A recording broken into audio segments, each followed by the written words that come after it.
Alléluia. Amen. Peuple de Dieu, bonjour. Bonjour.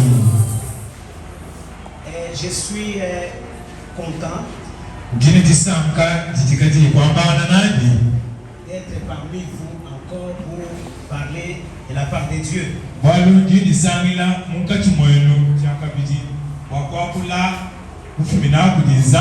Et je transmets aussi les salutations de nos frères de notre province.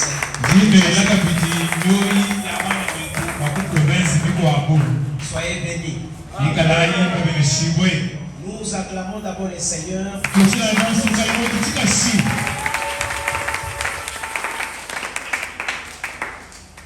Avant de commencer la prédication de ce matin,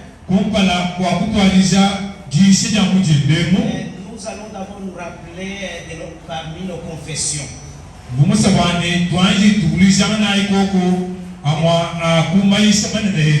Les symboles des apôtres. Ce que nous prononçons et nous confessons chaque dimanche. Et si nous regardons la deuxième partie de notre confession,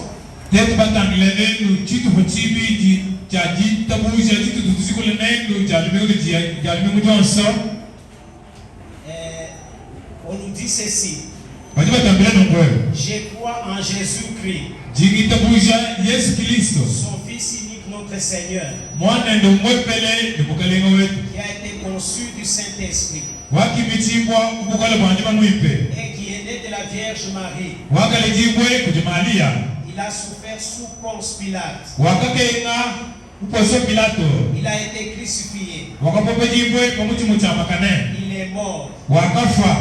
Il a été enseveli. Il est descendu aux enfers. Le troisième jour, il est ressuscité des morts. Il est monté au ciel. Il s'est assis à la droite de Dieu le Père Tout-Puissant. Il viendra. Amen. C'est pourquoi j'ai fait une pause là-bas. Il viendra. Et là pour juger les vivants et les morts. L'église de Jésus-Christ doit vivre, doit donc faire l'œuvre de Dieu avec cette espérance.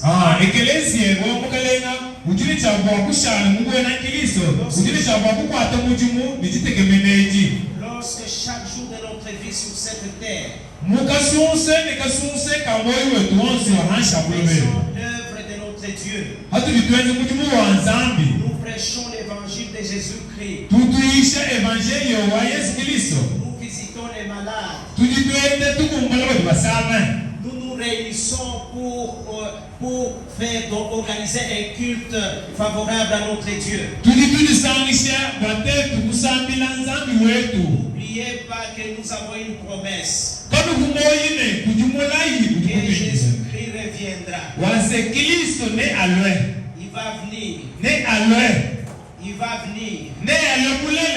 Lorsqu'il viendra, c'est pour juger les morts et les vivants. N'oublie pas cette espérance. N'oublie pas cette promesse. Il viendra. Amen. Amen. La lecture de ce matin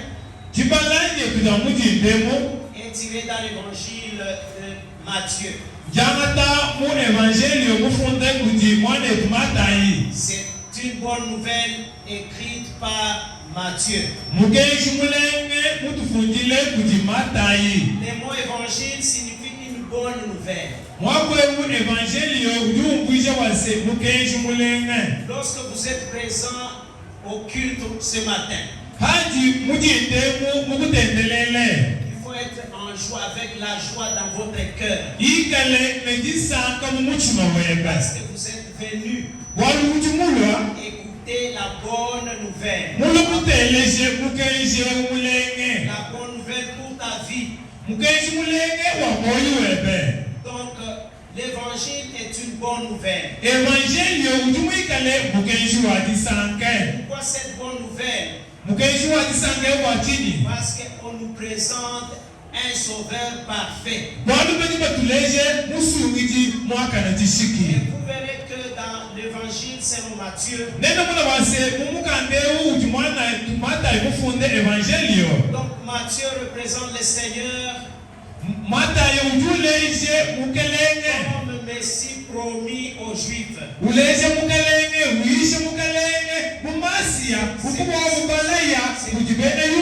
C'est pourquoi lorsque vous lisez Matthieu chapitre 1 verset 1,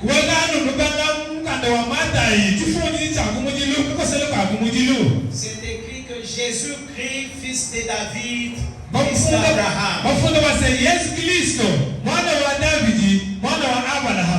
Donc, cette bonne nouvelle, Matthieu voulait présenter aux Juifs que Jésus-Christ est Messie. Il est le Messie. Il est le Fils de Dieu, le Fils de David et d'Abraham.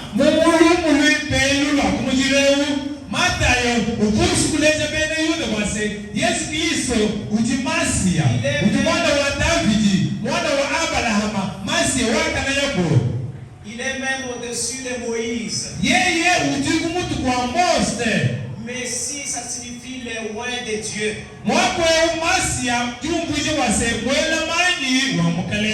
Il est le Christ, le loin.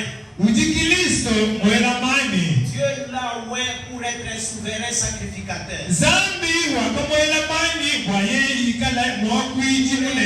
Notre roi. Alléluia. Amen. C'est pourquoi nous touchons cette parabole que l'écrivain a voulu donner à tout le monde qui écoute même aujourd'hui.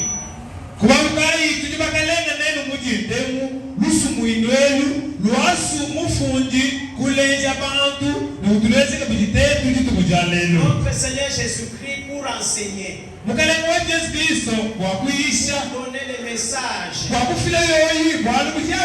il utilisait souvent des paraboles. Il utilisait des images concrètes. Cette parabole, c'est pour que le message arrive à toucher le cœur des auditeurs.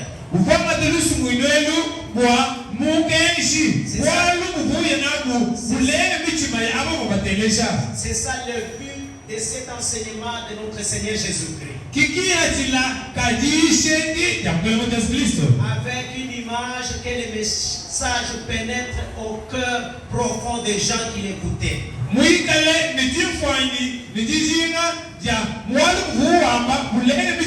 C'est pourquoi aujourd'hui,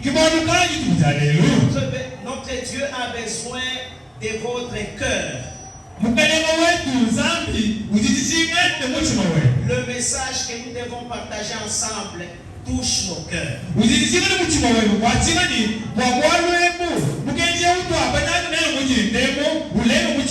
Qu'est-ce qu'il dit notre Seigneur Jésus-Christ? Et sa vision était pour enseigner son peuple, ses disciples, les gens qui l'écoutaient. À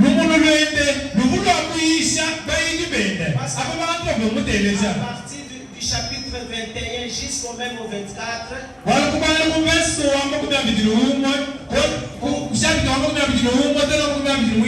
nous voyons que notre Seigneur Jésus-Christ était déjà à Jérusalem. Parce qu'il était rejeté par son peuple.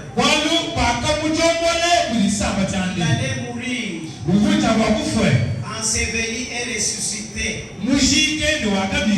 Après 3 jours, il est monté au ciel. C'est pourquoi il a voulu donner cette parabole aux gens qui l'écoutaient. Lorsque je vais rentrer, je reviendrai. C'est pourquoi il dit, Parmi les paraboles qui parlent du royaume de Dieu, les royaumes des cieux. Parmi la parabole des 10 vierges, c'est l'une des paraboles qui parle toujours de ces royaumes-là qui va venir.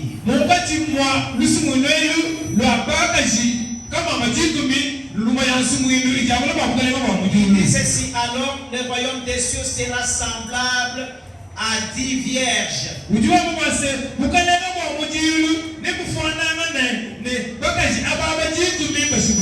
qui, ayant pris leur lampe, allaient à la rencontre de l'époux.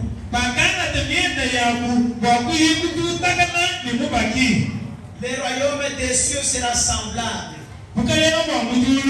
C'est pourquoi nous appelons cette partie comme une parabole. Le royaume des cieux avec l'image des 10 vierges.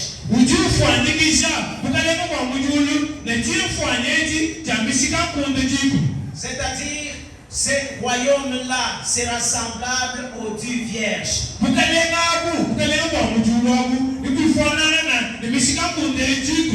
Dans ces groupes-là de 10 vierges, il y avait 5 sages et 5 folles.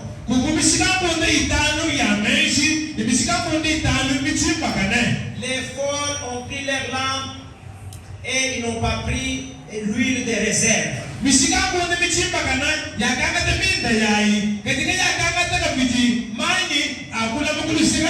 Les sages ont pris leur lampe avec l'huile de réserve.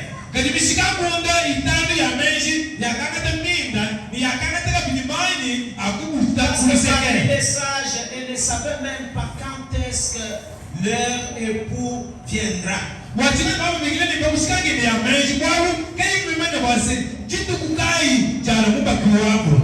L'église de Jésus-Christ sur cette terre, et on peut la comparer aussi à ces 10 vierges-là. Dans cette église, il y a 5 folles et 5 sages.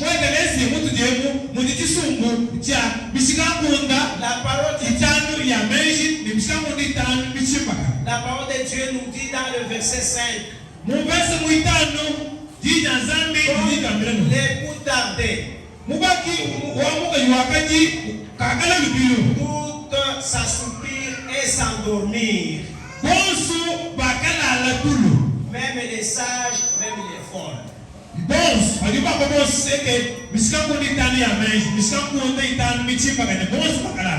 C'est-à-dire, l'époux a tardé. C'est comme aujourd'hui lorsqu'on dit est-ce qu'il viendra quand, il viendra quel jour. Et lorsque l'époux tarde, c'est-à-dire les gens s'endorment, c'est-à-dire les gens oublient qu'il viendra.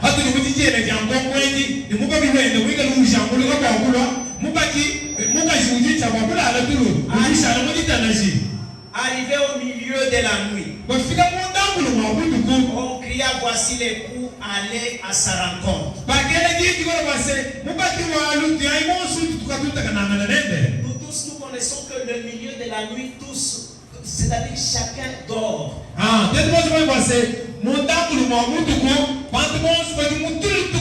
Tout est calme. C'est-à-dire, on peut dire chacun est dans la distraction du sommeil. Même si le voleur veut détruire la porte, il ne saura pas. Parce que c'est calme. Alors, dans le verset 7, on nous dit ceci. Alors, toutes ces vierges se réveillèrent. Préparèrent leurs lampes. Vous voyez ce moment que nous sommes en train de traverser, que l'église de Dieu traverse sur cette terre des hommes.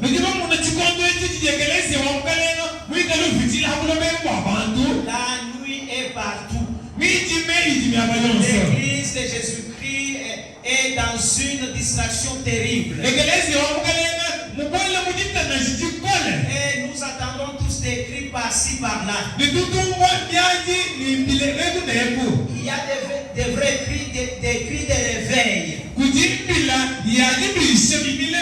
Il dit que voici l'époux. Allez à sa rencontre. Au milieu de la nuit. Tout est calme. Si quelqu'un crie au milieu de la nuit, il y a un écho. Alléluia. Amen. Alléluia. Amen. Alléluia. Amen. C'est-à-dire au milieu de la nuit. Ce temps de la fin ici, c'est la nuit que l'église est en train de traverser. Que les vierges sont endormies. Mais il y a un écho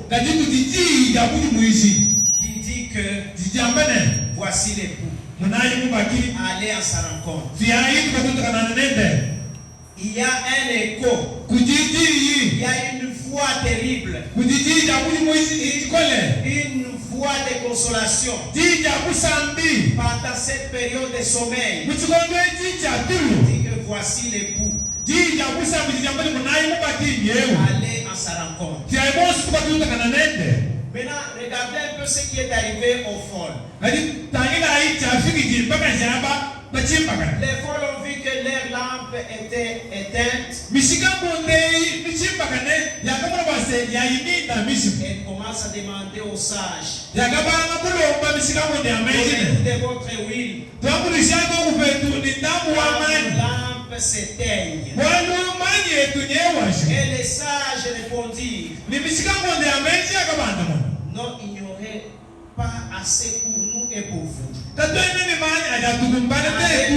chez ceux qui en vendent et achetez-en pour vous. Donc c'est impossible pour nous. Ce que nous avons, ça nous suffit. On ne peut pas vous donner ça. Allez acheter. Ces derniers temps ici, ou bien au milieu de la nuit, nous sommes conscients et nous attendons tous de nos propres oreilles. Il y a beaucoup de vendeurs d'huile qui se disent venez chez nous.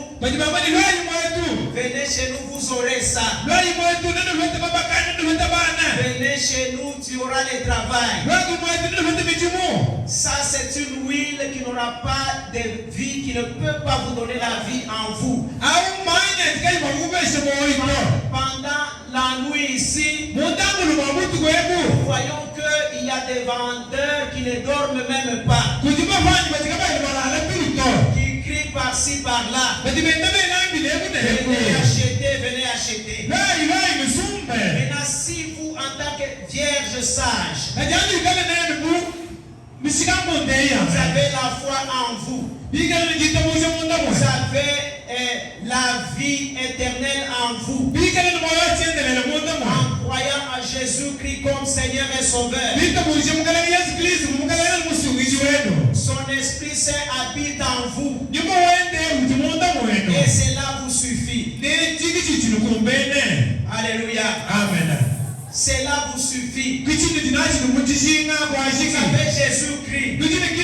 Cela vous suffit. Parce que ces derniers temps, il y a beaucoup de vendeurs. Des vendeurs de la parole de Dieu. Venez chez nous, tu vas voyager. Venez chez nous, tu auras un mari. Ça, ce n'est pas une huile qui peut vous donner la vie. C'est lui qui brille en vous. C'est Jésus-Christ de Nazareth. Parce qu'il est appelé lumière de ce monde. Jésus-Christ, sois à l'aise. Il ne faut pas être agité. Il vient bientôt. Alléluia. Amen. Le temps que nous sommes en train de traverser, c'est la nuit. Le monde est dans une nuit terrible. Parce qu'il y a des choses qui se passent ces choses-là, lorsque vous les voyez et vous les écoutez même, ça dérange même le cerveau. Vous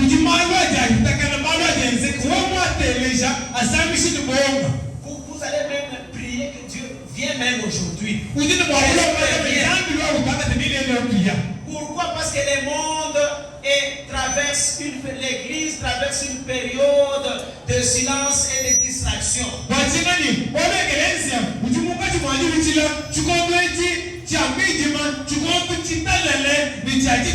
Vous n'oubliez pas qu'il va revenir. En tant que chrétien de l'église réformée au Congo, nous croyons il viendra. Il va revenir. Lorsqu'il vient, c'est pour juger les vivants et les morts. Maintenant, notre thème d'aujourd'hui, le verset 13, dit ceci: veillez donc, puisque vous ne savez ni les jours ni l'heure. Alléluia. Amen. Que ce thème soit gravé dans votre cœur. Même lorsque je vais rentrer demain chez moi là-bas, que ce thème soit gravé dans ton cœur. Veillez donc, puisque vous ne savez ni les jours ni l'heure. Même si vous mangez, vous avez l'argent, ce n'est pas mauvais. Dieu nous a donné l'argent pour nous en réjouir, pour être heureux avec cet argent-là. Même si nous construisons des étages, même si nous voyageons, ce n'est pas mal.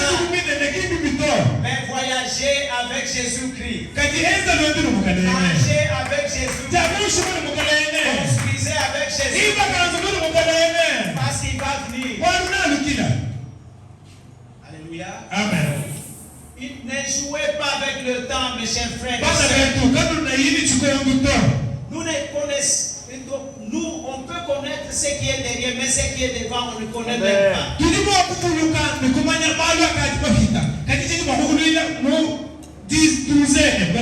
C'est temps de la grâce que nous avons. C'est temps que nous sommes en train de traverser. C'est temps que tu es ici.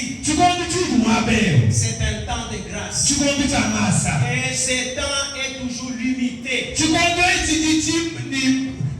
Parce que nous touchons à la fin de ce temps de grâce. Suivez même vos réseaux sociaux là. Ce qui se passe, il y a beaucoup d'histoires qui se passent dans des réseaux là-bas. Si vous voyez des impossibles dans vous-même, soyez sûr que nous sommes en train de traverser le temps de la fin. Et ce temps est limité. Ne joue pas avec ta vie. Ne joue pas avec cette grâce. C'est comme les anges qui disaient à Lot et à sa famille: oui, asseoir pour ta vie. Ne regarde pas en arrière. Oui, ne regarde pas en arrière. Pour ta vie. Le temps que nous avons, c'est un temps maintenant de la fin que nous sommes en train de traverser. Même si nous faisons quoi que ce soit, ayez en tête que je suis un membre de Jésus-Christ qui attend son avènement. Le temps ne nous appartient pas. Le temps c'est pour Dieu. Le temps est de Dieu. Parce que si vous lisez 2 Pierre 3:8,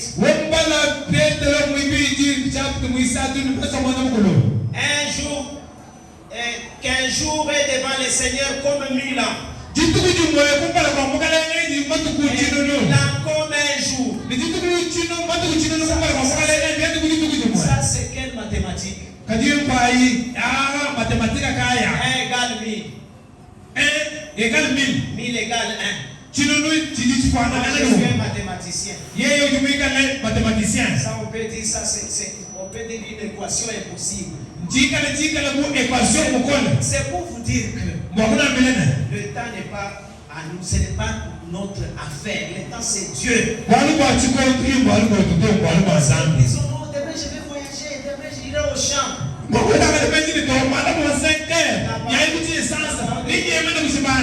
La parole de Dieu dit ceci. Il ne faut pas dire comme ça, mais il faut dire que si Dieu veut, je vais voyager. J'irai au champ. Je vais construire la maison. Parce que le temps ne nous appartient pas. C'est tant que l'Église traverse maintenant, mes chers frères et sœurs, c'est le temps de la fin. Et nous attendons tous les cris. Voici l'époux. Alléluia. Amen. Et c'est pourquoi vous voyez, il y a plein d'églises. Même avenue, on peut avoir même 20 églises, il n'y a pas de problème. Tous ces serviteurs qui sont là écrits, je voici l'époux. Mais pour terminer, nous allons lire ensemble, attentivement. Ça, c'est une lettre que Paul a écrite aux Thessaloniciens. 5.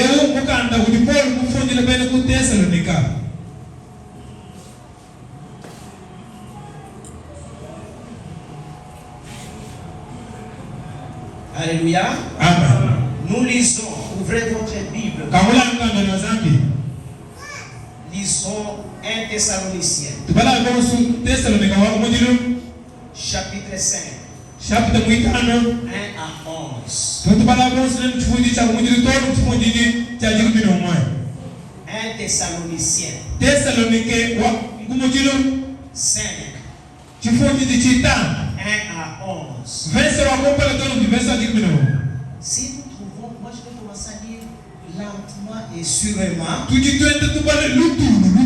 L'interprète aussi à Chiruba va aussi lire lentement et sûrement.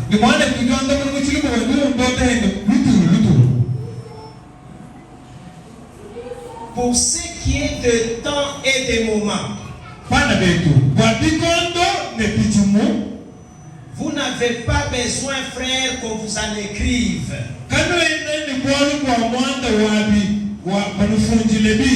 Car vous savez bien vous-même que le jour du Seigneur viendra comme un voleur dans la nuit.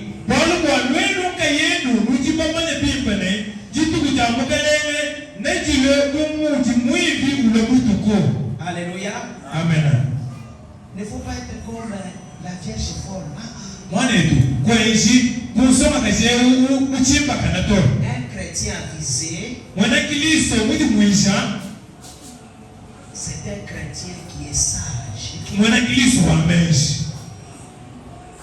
Paul dit que pour ce qui est des temps et des moments, vous n'avez pas besoin, frère, qu'on vous en écrive.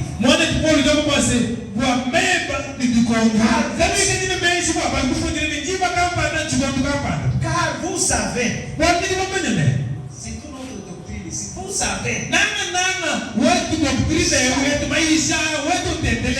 chaque jour lorsque nous nous réunissons, restez debout, nous allons confesser la foi. Il ne faut pas confesser la foi comme une chanson comme ça qui va. Donc vous confessez, vous oubliez. Car vous savez bien vous-même que le jour du Seigneur viendra comme un voleur.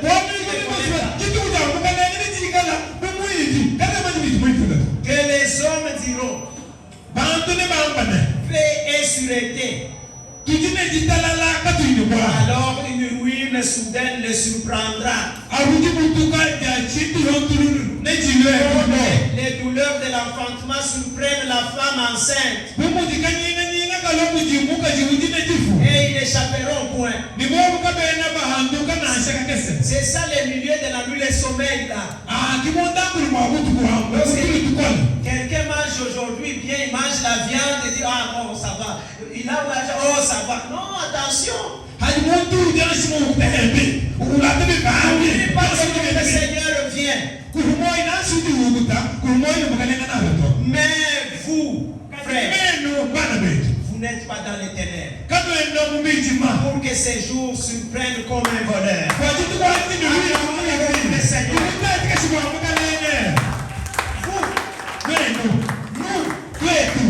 Alléluia. Amen. Alléluia. Amen. Alléluia. Amen. C'est pourquoi il ne faut pas aller chez les vendeurs. Contrôle ta lampe. Ton huile.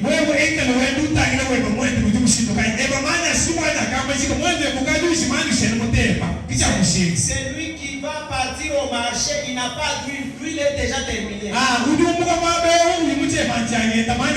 L'huile est épuisée. Alléluia. Amen. Mais vous, frères, vous n'êtes pas dans les ténèbres pour que ces jours se prennent comme un voleur. Vous êtes tous les enfants de la lumière. Et des enfants du jour. Nous ne sommes point de la nuit ni des ténèbres. Parce que nos lampes brillent chaque jour. Alléluia. Parce que l'époux avait besoin de la lumière pour entrer dans la salle de fête. La parole de Dieu nous dit ceci. Lorsque notre Seigneur viendra dans sa gloire. Alléluia. Là où il n'y a pas la lumière, il n'y a pas la gloire de Dieu. Dieu a besoin de vous, que vous soyez toujours allumés, que vous ayez toujours la vie en vous.